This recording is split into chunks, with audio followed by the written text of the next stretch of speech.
من الشیطان الرجیم رب اشرح لی صدری ویسر لی امری واحلل عقدۃ من لسانی یفقهوا قولی وقال تعالی اذا زلزلت الارض زلزالها واخرجت الارض اثقالها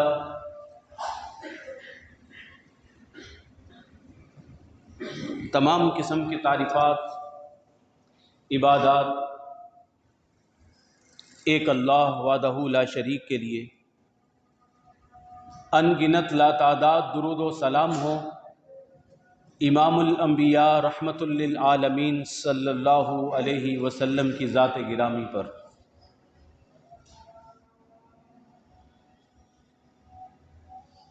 اللہ رب العزت کا فرمان ہے اذا زلزلت الارض زلزالها، کہ ایک وقت ایسا آئے گا جب اس زمین کو ہلا مارا جائے گا، جھنجھوڑ دیا جائے گا، خوب اچھی طریقے سے جھنجھوڑ دیا جانا۔ اور ایک وقت آئے گا کہ وَأَخْرَجَتِ الْأَرْضُ، کہ یہ زمین نکالے گی باہر اثقالها، اپنا بوجھ۔ پیارے نبی صلی اللہ علیہ وسلم کا فرمان ہے کہ اللہ رب العزت کے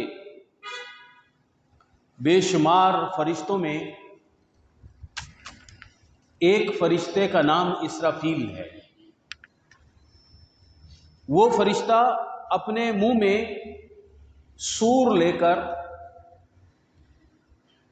کھڑا ہے اور منتظر ہے کہ کب اللہ کا حکم آئے تو وہ اس کے اندر پھونک مارے۔ سور عربی زبان کا لفظ ہے، تو جس طرح نہ ہم نے ملائکہ کو دیکھا ہے، ہم ان کے اوپر ایمان بالغیب لے کر آتے ہیں، ان کی کتنی بڑی طاقت ہوگی یا کتنی بڑی جسامت ہوگی، اور جس سور میں وہ پھونک ماریں گے وہ کتنا بڑا ہوگا، اس کے اوپر بھی ہم ایمان ہی لے کر آئیں گے، اور ایمان بالغیب۔ ویسے آج کل سینگ کو سور کہا جاتا ہے، وہ بڑا سا سینگ جس کی طرف ایک طرف منہ لگا کے اس میں پھونک مارتے تھے تو آواز نکلتی تھی، اونچی آواز۔ اب ملائکہ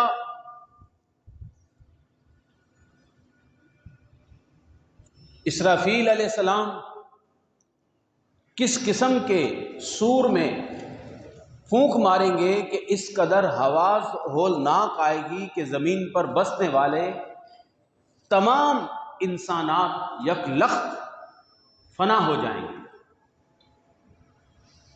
یہ پہلا زلزلہ آئے گا، اور اس آیت کریمہ جو میں نے آپ کے سامنے سورہ زلزال شروع کی ہے، مفسرین کہتے ہیں کہ یہ دوسرے زلزلے کے بارے میں بات کی جا رہی ہے۔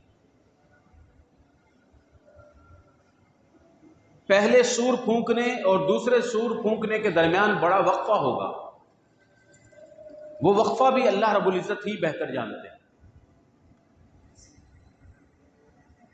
دوسری مرتبہ جب سور پھونکا جائے گا تو یہ منظر ہوگا جو اللہ رب العزت نے بیان فرمایا کہ زمین کو جھنجھوڑ دیا جائے گا اور زمین کے اوپر خوب سخت زلزلہ طاری ہو جائے گا۔ وَأَخْرَجَتِ الْأَرْضُ أَثْقَالَهَا، یہ زمین اپنے اندر جو بھی بوجھ موجود ہے، اس کے اندر جتنا وزن اس کے اندر موجود ہے، یہ اس وزن کو باہر نکال دے گی۔ ثُمَّ نُفِخَ فِيهِ أُخْرَى فَإِذَا هُمْ قِيَامٌ يَنظُرُونَ، اللہ رب العزت نے اپنے کلام میں دوسرے مقام پر بیان فرمایا کہ پھر اسرافیل دوسری مرتبہ جب سور پھونکے گا تو سب لوگ اپنی اپنی قبروں سے باہر نکل کر کھڑے ہو جائیں گے اور ایک دوسرے کو دیکھنے لگ جائیں گے۔ تو سمجھ میں یوں آیا کہ پہلے زلزلے کے بعد سب لوگ مر جائیں گے، ان پر موت طاری ہو جائے گی، جو بھی زیرو چیز ہے فنا ہو جائیں گے، دنیا تہو بالا ہو جائے گی، اور دوسرے زلزلے کے بعد کا منظر یہ ہوگا کہ زمین اب اپنے اندر سے وزن باہر نکالنے لگ جائے گی۔ یہ دوسرا مرحلہ قیامت کا ہوگا۔ زمین کا بوجھ،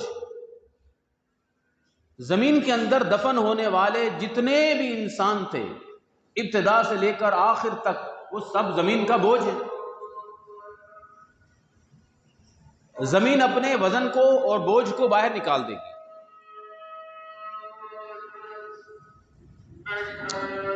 مفسرین نے یہ بھی بیان فرمایا کہ جب احادیث کی روشنی میں کہ جب انسان باہر نکلیں گے تو زمین کے اندر پائے جانے والے تمام خزانے، سونا، چاندی، جواہرات یا جو بھی قیمتی چیزیں ہیں وہ بھی باہر نکل آئیں گے۔ اس وقت انسان ان تمام قسم کے خزانوں کو دیکھ کر یہ کہے گا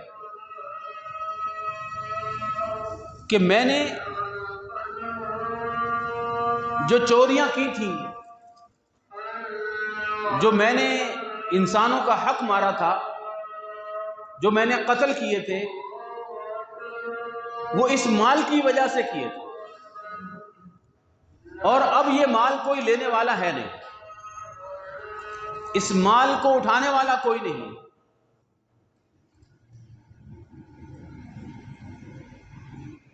یہی اللہ رب العزت نے سورہ حج کی ابتدا میں بھی فرمایا کہ اے لوگو، یا ایھا الناس اتقوا ربکم، اے لوگو اپنے رب سے، اپنے پیدا کرنے والے سے ڈرو۔ ان زلزلۃ الساعۃ شیء عظیم، کہ قیامت کا ہولناک زلزلہ ہوگا اور وہ بہت ہی عظیم چیز ہوگی۔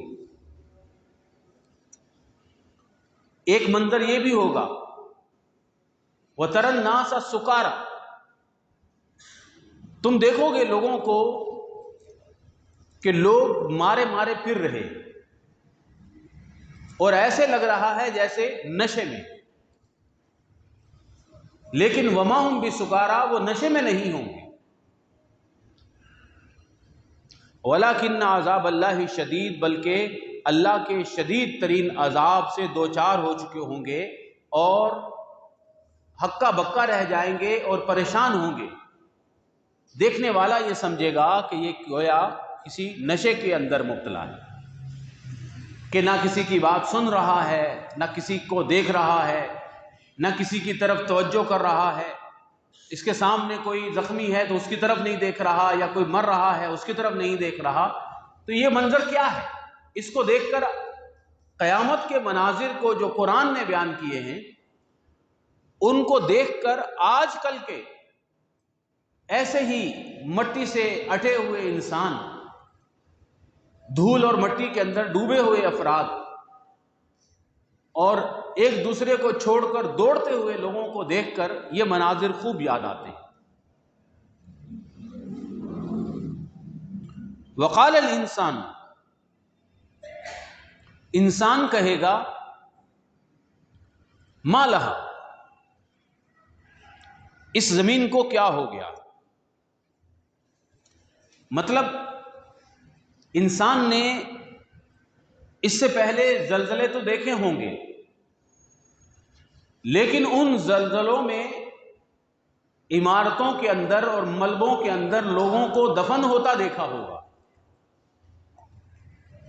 یہ نہیں دیکھا ہوگا کہ زمین کے اندر سے، قبروں سے صدیوں پرانے مردے زندہ ہو جائیں اور کھڑے ہو جائیں۔ زمین کی یہ طاقت اس نے نہیں دیکھی ہوگی انسان کی، اس لیے یہ انسان کہے گا، انسان سے مراد ہم سب انسان، ایک دوسرے سے باتیں کریں گے اور کہیں گے کہ ما لہا، اس زمین کو کیا ہو گیا؟ یہ زمین آج کیا کر رہی ہے؟ اس سے پہلے دفن ہوتے لوگ دیکھے تھے لیکن زندہ ہوتے نہیں دیکھے تھے، اور قبروں سے اس طرح کھڑے ہوتے ہوئے ہم نے نہیں دیکھے تھے۔ مفسرین یہ بھی فرماتے ہیں کہ انسان ایک مخصوص قسم کے لوگ یا ان کے گروہوں کی طرف اشارہ ہے کہ وہ انسان جو منکر قیامت تھا، جو قیامت کا منکر تھا اور مرنے کے بعد زندہ ہونے کو بعید از عقل سمجھتا تھا، ایک ناممکن بات سمجھتا تھا، اور اپنی تمام سائنسی اور عقلی دلیلوں سے ثابت کرتا تھا کہ جب ختم ہو جاتا ہے انسان اور مٹی بن جاتا ہے تو اس کی دوبارہ اس طریقے سے یوں پیدا ہو جانا ناممکن ہے۔ تو یہ انسان کہے گا کہ ما لہا، اس زمین کو کیا ہو گیا ہے۔ سورہ یاسین کے اندر اللہ رب العزت انسانوں کا مکالمہ بیان فرماتے ہیں، انسان آپس میں ایک دوسرے سے باتیں کریں گے۔ خوب یاد رکھیں کہ سورہ یاسین ہمارے معاشرے میں بہت پڑھی جانے والی کتاب، آیت اور سورت ہے، بلکہ گھروں کے اندر، محلوں میں قرآن کبھی بھی نہ کھولا گیا ہو، بس سورہ یاسین لوگ ضرور پڑھتے ہیں، اور مشہور بھی ہے، حالانکہ کوئی صحیح حدیث سے ثابت نہیں ہے، لیکن معاشرے میں مشہور ہے کہ جو قریب المرگ افراد ہوتے ہیں یا بیمار ہوتے ہیں شدید، تو ان کے سامنے سورہ یاسین لوگ پڑھتے ہیں۔ ایسا کسی حدیث سے نبی صلی اللہ علیہ وسلم کا حکم تو نہیں ہے، لیکن جو بھی چیز ہوتی ہے معاشرے کے اندر وہ کبھی نہ کبھی شروع ہوتی ہے۔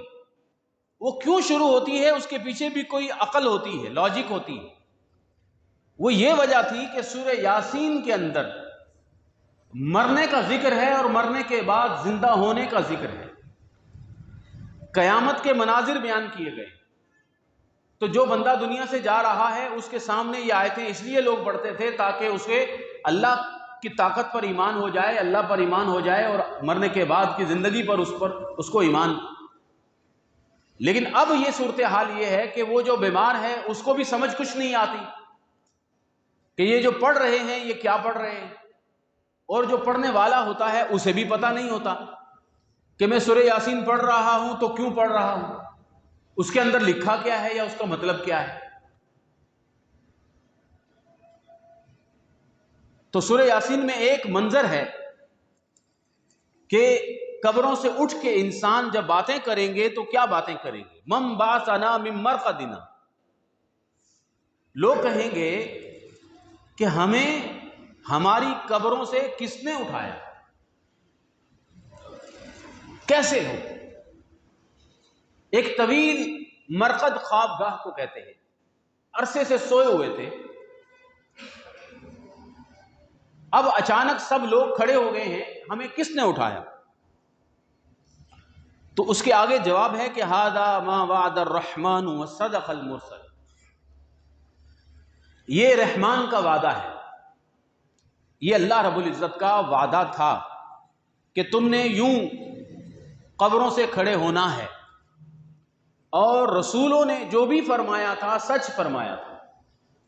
مطلب یہ ہے کہ آدم علیہ السلام سے لے کر نوح علیہ السلام کے بعد جتنے بھی نبی آئے، اور نبی آخر الزمان محمد رسول اللہ صلی اللہ علیہ وسلم تک جتنے بھی رسول ہیں، یہ سارے رسول یہی بات دہراتے چلے آئے ہیں کہ قیامت آنی، اور انہوں نے سچ کہا۔ تو مفسرین لکھتے ہیں کہ یہاں سوال کرنے والے انسان ہوں گے اور اہل ایمان ان کو جواب دیں گے، منکرین قیامت کو اہل ایمان جواب دیں گے جب وہ کہیں گے کہ من بعثنا من مرقدنا، ہمیں کس نے کھڑا کیا ہماری قبروں سے، تو اہل ایمان جواب دیں گے کہ ھذا ما وعد الرحمن، یہ رحمان کا وعدہ سچا تھا، اللہ نے فرمایا تھا کہ ایسا ہونا ہے تو ہو گیا۔ وصدق المرسلون، یا رسولوں نے یہ خبر دی تھی اور رسولوں نے سچ فرمایا۔ دوسرا، فوراً دوسرا مرحلہ یہ شروع ہو جائے گا کہ یومئذ تحدث اخبارہا، زمین اپنی خبریں بیان کرنے لگ جائے گی۔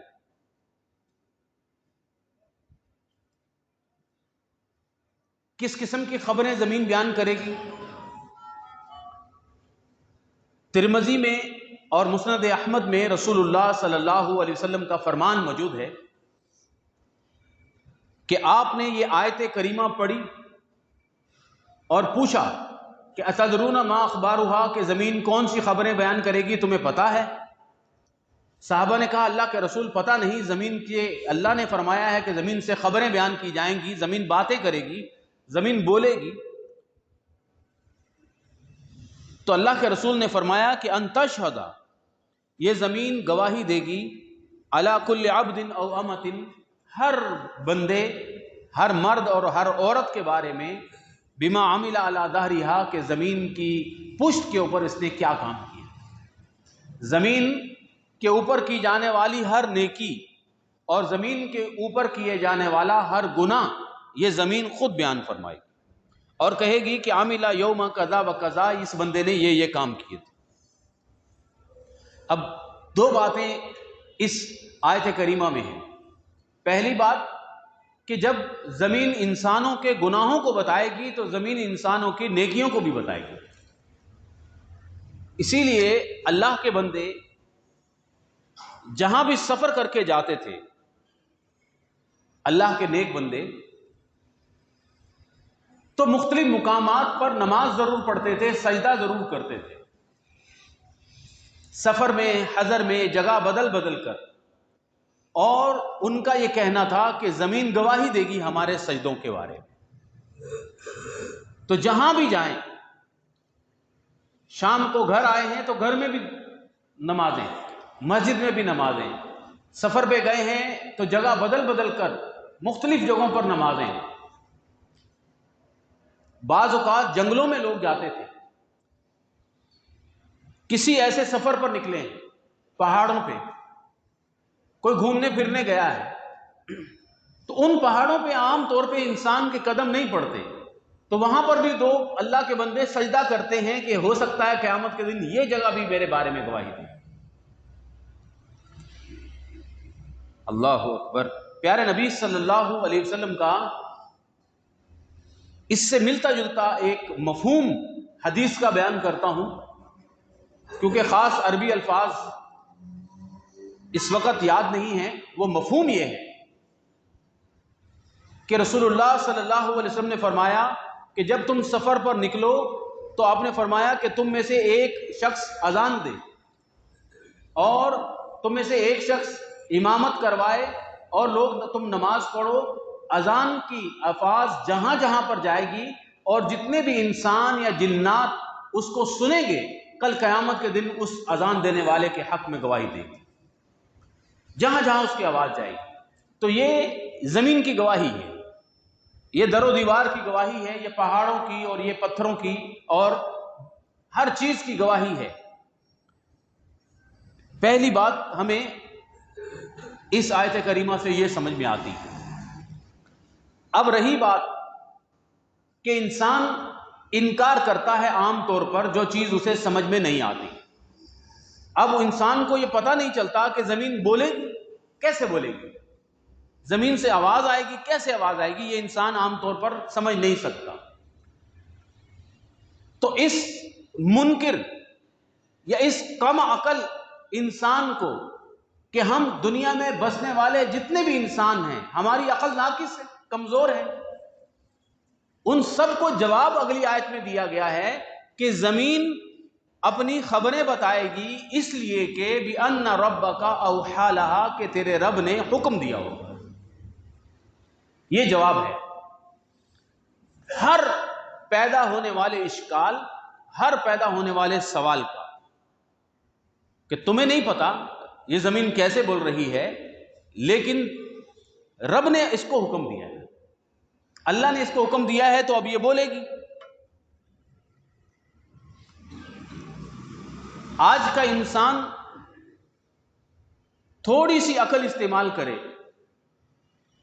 تو خوب علم یقینی کے ساتھ اس آیت کریمہ کو سمجھ جائے کہ لوہے اور پلاسٹک کے بنے ہوئے ٹکڑوں سے آواز نہیں آ رہی۔ اپنے موبائل فون کو دیکھے، چاروں طرف سے کھولے توڑ کے اندر دیکھے کیا ہے، بھی چند پلاسٹک کے ٹکڑے ہیں یا چند لوہے کے ذرات ہیں، کچھ بھی نہیں اندر تو، لیکن یہ آواز بھی دیتا ہے، تصویر بھی دیتا ہے، سب کچھ بتا رہا ہے۔ تو جب چند چیزوں سے انسان نے اپنی آنکھوں سے دیکھا کہ آواز آتی ہے، تو یہ زمین بھی اسی چیز سے بنی ہوئی، تو زمین سے آواز کیوں نہیں آئے؟ ہاتھوں سے، انگلیوں سے آوازیں کیوں نہیں آئیں گی؟ یہ زبان ہی نہیں ہے جو بولتی ہے۔ اللہ فرماتے ہیں کہ الیوم نختم علی افواہہم، ہم تمہارے منہ پہ مہر لگا دیں، اور تشہد ارجلہم، پاؤں، ہاتھ اور ہاتھوں کی انگلیاں گواہی دیں گے۔ اور یہاں یہ ہے کہ یومئذ تحدث اخبارہا، زمین خبریں بتائے گی، زمین بتائے گی کہ زمین کی پشت پر کیا ہوا، اس لیے بتائے گی کہ بِأَنَّ رَبَّكَ أَوْحَىٰ لَهَا، کہ اللہ نے اس کو حکم دیا۔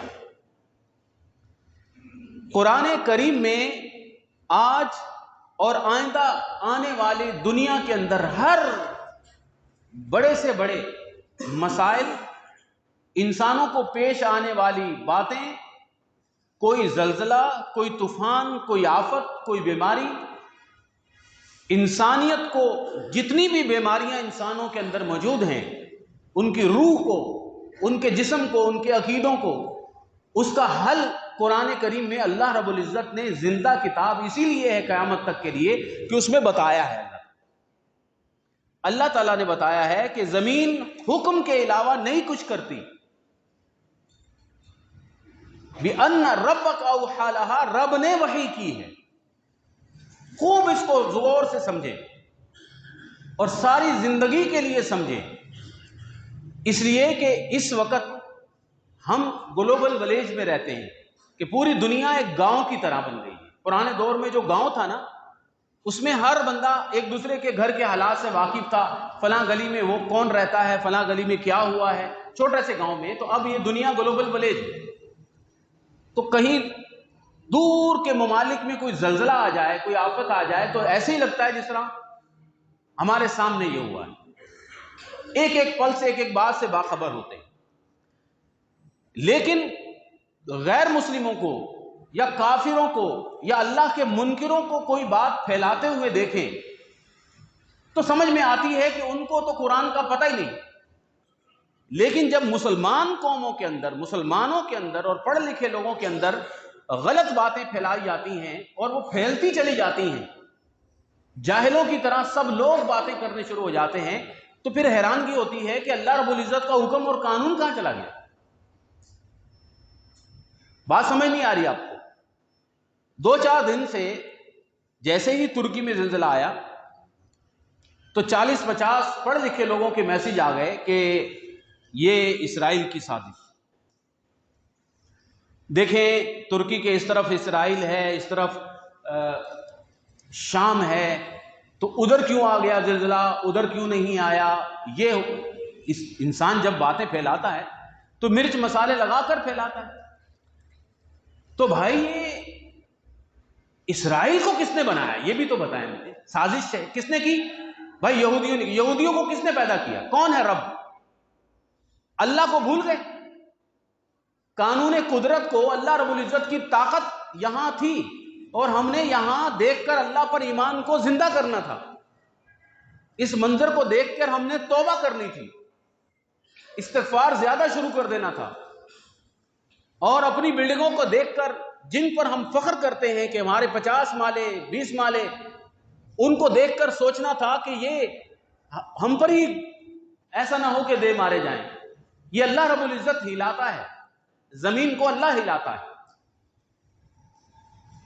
کچھ سائنسدانوں نے یہ کہنا شروع کر دیا کہ بھائی مسلمانوں تم یہ نہ کہنا کہ وہاں گناہ ہوتے تھے یہاں گناہ ہوتے تھے اس لیے عذاب آ رہا ہے.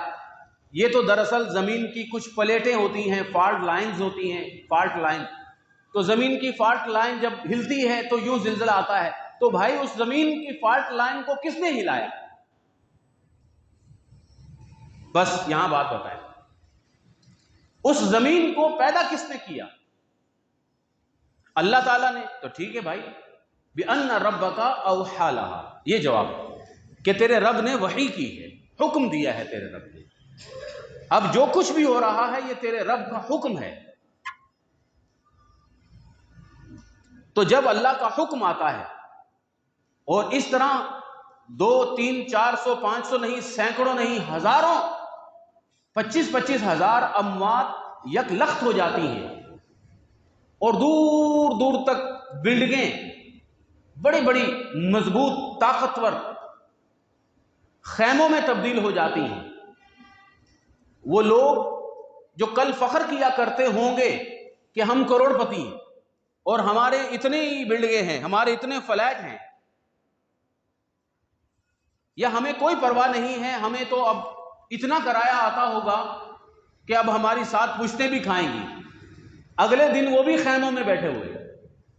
تو یہ منظر اللہ رب العزت کی طرف سے ہوتے ہیں، اللہ کے حکم سے ہوتے ہیں. بس یہ بات ہمیں سمجھانی. یومئذ، اس دن، یصدر الناس، لوگ لوٹیں گے واپس، اشتاتن، جدا جدا، الگ الگ، اکیلے اکیلے. لیروا اعمالہم، کیوں واپس لوٹیں گے قبروں سے؟ عربی میں جانے کو کہتے ہیں وارد ہونا، اور واپس لوٹنے کو کہتے ہیں صدر یصدر.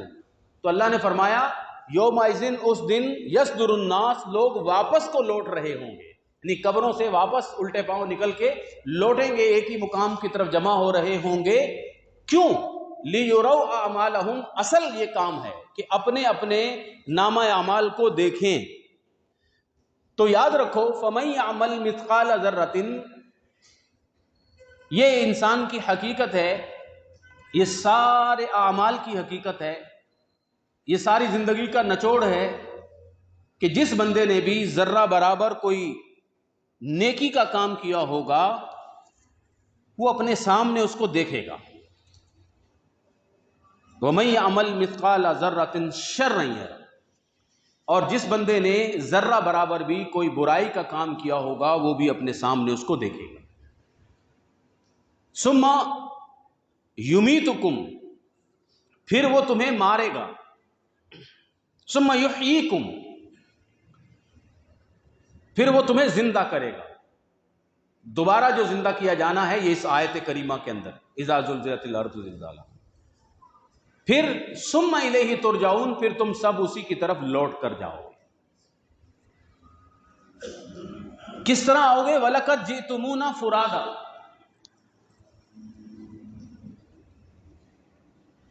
تم سب اکیلے اکیلے میرے پاس جمع کیے جاؤ گے. فرادا، تنہا تنہا آؤ گے. کما خلقناکم اول مرۃ، جس طرح ہم نے اکیلے اکیلے تمہیں دنیا میں بھیجا تھا. فمن یعمل، لہذا جو بندہ عمل کرتا ہے، مثقال ذرۃ، ذرے کے برابر بھی، چھوٹا سا بھی عمل، خیرن، نیکی کا، وہ بھی اس کو دیکھے گا. اور جو شخص چھوٹا سا عمل گناہ کا کرتا ہے وہ بھی اس کو دیکھے گا. وَوَجَدُوا مَا عَمِلُوا حَاضِرًا، پھر فرمایا کہ تم جو بھی عمل کرتے ہو اپنے سامنے دیکھو گے. وَلَا يَظْلِمُ رَبُّكَ أَحَدًا، تیرا رب کسی پر کوئی ظلم نہیں کرے گا. پیارے نبی صلی اللہ علیہ وسلم ایک صحیح ترین حدیث سے اس آیت کریمہ کا مطلب بیان کیا. یہ جو دو آخری ایک آیت ہے. ایک مرتبہ رسول اللہ صلی اللہ علیہ وسلم اپنے صحابہ کے سامنے ایک منظر بیان کر رہے تھے. آپ فرما رہے تھے کہ آپ یاد رکھیں جو بھی حدیثیں ہوتی ہیں وہ ہمیشہ کے لیے ہوتی. اب اس وقت ان لوگوں کے سامنے جو قیمتی چیز تھی آپ نے اس کا ذکر کر دیا، اور اب ہم جب پڑھیں گے تو اس کا مطلب یہ ہوگا کہ ہمارے سامنے جو قیمتی چیز. آپ نے فرمایا کہ گھوڑے انسان 3 طرح کے پالتا ہے. گھوڑے تین طرح کے ہوتے ہیں.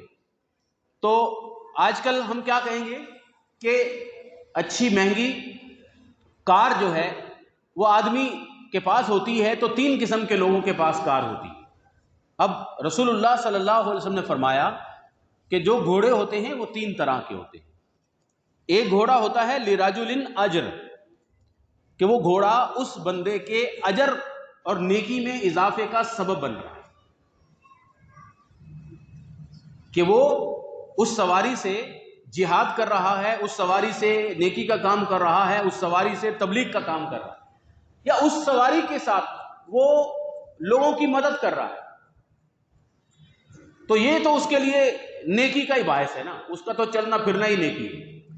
وَلِرَجُلٍ سِتْر، اور ایک گھوڑا، ایک سواری آدمی کے پردے کا کام کرتی ہے، اس کے اپنے گھریلو کام، اس کی اپنی مجبوریوں کا ساتھ بن جاتا ہے، کہ اگر وہ سواری کا انتظار کرے پبلک ٹرانسپورٹ کا تو صبح سے لے کر شام تک کھڑا رہے. اب اس کے پاس چھوٹی سی گاڑی ہے، بائک ہے، گاڑی ہے، تو وہ شکر ہے اللہ رب العزت کا کہ وہ اپنا ذاتی کام، اپنا گھریلو کام اس سے کر لیتا ہے. تو یہ تو دونوں بندے گئے، بچ گئے. وَلِرَجُلٍ وِزْرٌ، اور فرمایا کہ ایک گھوڑا وہ ہوتا ہے جو بندے کے لیے بس اس کے گناہوں کا سبب بنتا ہے، بوجھ بن جائے گا قیامت کے دن.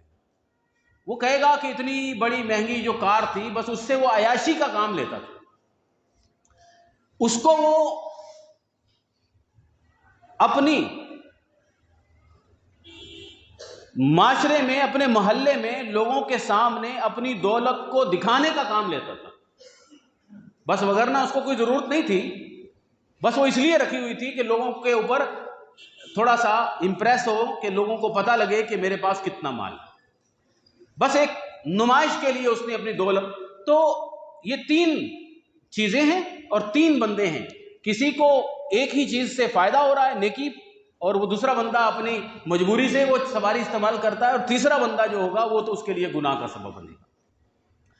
پیارے نبی صلی اللہ علیہ وسلم سے دوسری چیزوں کے بارے میں پوچھا گیا کہ گھوڑوں کا تو یہ مطلب ہے، تو اگر ہم کوئی اور چیز رکھیں، تو رسول اللہ صلی اللہ علیہ وسلم نے فرمایا کہ تمہارے سامنے وہ آیتیں موجود نہیں ہیں، وہ الجامعۃ الفاضہ، وہ منفرد آیت جو تمام دنیا کی چیزوں کو لے کر آتی ہے، ہر چیز اس میں موجود ہے. کون سی آیت؟ فَمَن يَعْمَلْ مِثْقَالَ ذَرَّةٍ خَيْرٍ، بس سمجھ لو قانون ہے کہ کوئی بھی نیکی اگر ذرے کے برابر ہے یا پہاڑ کے برابر ہے، بس وہ قیامت کے دن وہ نیکی اس کے سامنے آئے گی، اور کوئی بھی گناہ چھوٹا ہے یا بڑا ہے تو وہ ساتھ لے کر آئے گا. اب یہاں ایک منٹ کے لیے اگر ہم اس آیت کری، اس سورت کے اختتام میں جو اسباق ہیں وہ بیان کر دیں کہ کیا ہر گناہ جو بھی ہم کرتے ہیں وہ قیامت کے دن ہمارے سامنے آئیں گے، اور کیا ہر نیکی جو ہم کرتے ہیں وہ سب آئیں گی؟ تو علماء نے یہ بیان کیا ہے کہ خوب یاد رکھیں، وہ گناہ اور وہ نیکی جو باقی رہے وہ بندہ قیامت کے دن اپنے سامنے دیکھے گا، اور وہ نیکی جو یہاں کی اور یہیں ضائع کر دی وہ تو اس کے سامنے نہیں آئے گی نا، یا اس کو قیامت کے دن کوئی فائدہ نہیں ہوگا. اور وہ گناہ، جیسا ہم سب گناہ گار ہیں، اور توبہ کرنے کے بعد وہ گناہ مٹ گئے، اللہ رب العزت سے بندہ معافیاں مانگتا رہتا ہے، استغفار کرتا رہتا ہے، اب وہ گناہ ختم ہو گئے ہیں، تو اب وہ قیامت کے دن اس کے نامہ اعمال میں یا اس کے سامنے نہیں آئیں گے. لہذا جو نیکیاں ساتھ لے کے جائے بندہ، وہی نیکی قیمتی ہوتی ہے، جو قبر تک ساتھ جائے. جو نیکیوں کا بہت بڑا تھیلا اگر ہم بھرتے چلے جائیں اور ریاکاری کر کے، بدنیتی کر کے، دل میں برے خیالات لا کر، لوگوں کے ساتھ ظلم و ستم کر کے، اپنی زبان کو بد اخلاقی کے ذریعے وہ نیکیاں ہم تباہ کرتے چلے جائیں اور کہیں کہ دیکھو جو بھی نیکی ہوگی قیامت کے دن آئے گی، تو نہیں آئے گی، وہ یہیں ہم اپنی نیکیاں ضائع کرتے چلے جا رہے ہیں. اللہ مجھے، آپ کو، ہم سب کو سمجھنے کی توفیق عطا فرمائے. دوسرا سبق اس صورت کریمہ کا یہ ہے کہ جب یہ دنیا فنا ہونے والی ہے تو بھائیوں پھر دنیا سے حد سے زیادہ دل لگانا، یا دنیا کی محبت میں غافل ہو جانا، یا دنیا کی محبت میں ماں باپ کے حقوق، بیوی بچوں کے حقوق، پڑوسی کے حقوق، کوئی نیکی، کوئی صدقہ، کوئی اچھے کام، سب کو بھول جانا، بس دنیا جمع کرتے کرتے، تو پھر بات سمجھ لو کہ اذا زلزلت الارض زلزالہا، ایک وقت آئے گا کہ دنیا فنا ہو جائے گی، دنیا پہ زلزلہ طاری ہو جائے گا، تو کوئی چیز باقی نہیں بچے گی۔ تو اتنی ہم دنیا سے محبت کریں جتنا ایک بندہ مسافر خانے پہ تھوڑی دیر کے لیے ٹھہرتا ہے اور وہ اپنے مسافر خانے سے محبت کرتا ہے۔ پیارے نبی صلی اللہ علیہ وسلم، صحابہ کہتے ہیں کبھی کبھی رات کو آخری وقت میں آپ مسجد میں آتے، اور جو ہم صحابہ وہاں موجود ہوتے تھے تو ہمیں فرماتے تھے کہ یا ایھا الناس اذکروا اللہ، لوگوں اللہ کو یاد کرو، جاءت الرادفہ، وہ سخت زلزلوں والی رات آنے والی ہے، تتبعها الرادفہ، جس کے بعد پوری دنیا کو جھنجھوڑ دیا جائے گا۔ پھر آپ فرماتے تھے جاء الموت بما فیہ، موت آنے والی ہے، اور موت کے اندر جو کچھ بھی ہے سب کچھ آ جانے والا ہے۔ مطلب بڑے بڑے مقام پر ہزاروں لاکھوں لوگ یک لخت کسی بڑے زلزلے میں دنیا سے فنا ہو جاتے ہیں۔ تو یہ منظر دیکھ کر ہمیں عبرت حاصل کرنی ہے، سبق لینا ہے کہ یہ منظر ہمارے ساتھ بھی ہو سکتا ہے۔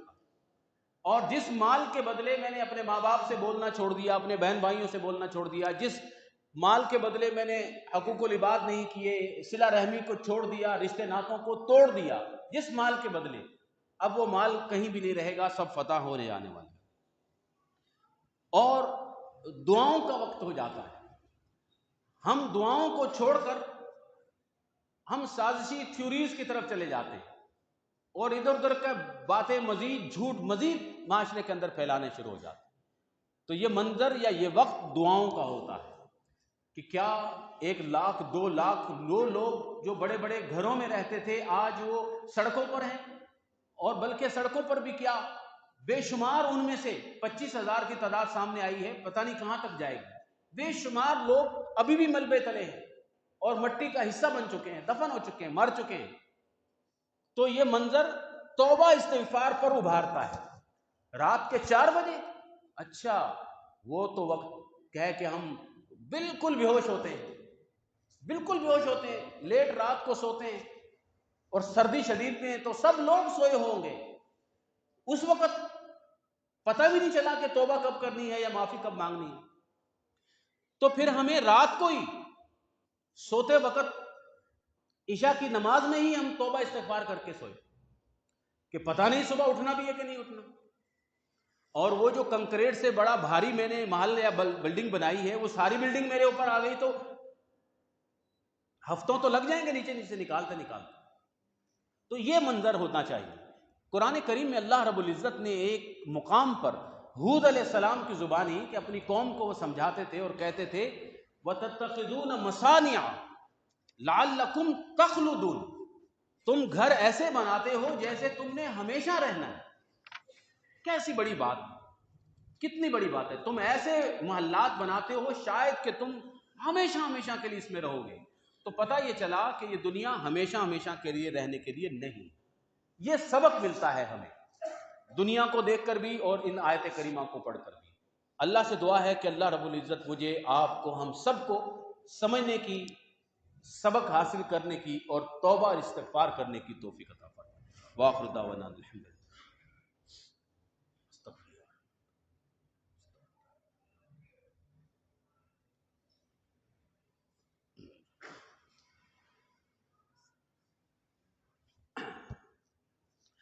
ان الحمد للہ